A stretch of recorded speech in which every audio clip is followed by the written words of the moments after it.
ദൈവത്തിൻ്റെ അതിപരിശുദ്ധമായ നാമം വാഴ്ത്തപ്പെടട്ടെ. വചനപ്പുലരിയിലേക്ക് എല്ലാവരെയും സ്വാഗതം ചെയ്യുന്നു.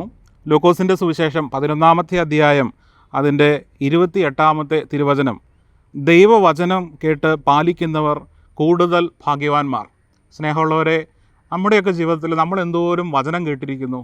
നമ്മൾ ഓർമ്മ വെച്ച കാലം മുതൽ എത്രമാത്രം വചനങ്ങൾ നമ്മൾ കേട്ടിട്ടുണ്ട്, വചനം നമ്മൾ പഠിച്ചിട്ടുണ്ട്, വചനം നമ്മൾ വായിച്ചിട്ടുണ്ട്. പക്ഷേ അത് നമ്മൾ എപ്പോഴൊക്കെ പാലിച്ചിട്ടുണ്ട് എന്ന് നമ്മൾ ചിന്തിക്കണം. ദൈവവചനം കേട്ട് അത് പാലിക്കുന്നവർ കൂടുതൽ ഭാഗ്യവാന്മാർ എന്ന് കർത്താവിൻ്റെ വചനം പറയുമ്പോൾ അത് ഏറ്റവും കൂടുതൽ പാലിച്ച ഒരാളാണ് പരിശുദ്ധ അമ്മ. ഇതാ കർത്താവിൻ്റെ ദാസി, നിൻ്റെ ഇഷ്ടം പോലെ എന്നിൽ ഭവിക്കട്ടെ എന്ന് പറഞ്ഞ് പൂർണ്ണമായിട്ടും ദൈവവചനത്തിന് അല്ലെങ്കിൽ കർത്താവിന് അങ്ങ് വിട്ടുകൊടുത്ത ഈ ലോകത്തിലെ ഏറ്റവും വലിയ, ഏറ്റവും അനുഗ്രഹിക്കപ്പെട്ട ഒരു സ്ത്രീയാണ് പരിശുദ്ധ ദൈവമാതാവ്. ആയതുകൊണ്ട് തന്നെ ലോകം മുഴുവൻ, തലമുറകൾ മുഴുവൻ അവളെ ഭാഗ്യവതി എന്ന് പുകഴ്ത്തുന്നു. സ്നേഹമുള്ളവരെ, വചനം കേൾക്കുക മാത്രമല്ല, അത് നമ്മൾ പാലിക്കുകയും ചെയ്യണം. അപ്പോൾ ദൈവസന്നിധിയിൽ നമ്മൾ കൂടുതൽ ഭാഗ്യവാന്മാരായിത്തീരും. സ്വർഗം നമ്മളെ ഓർത്ത് സന്തോഷിക്കും.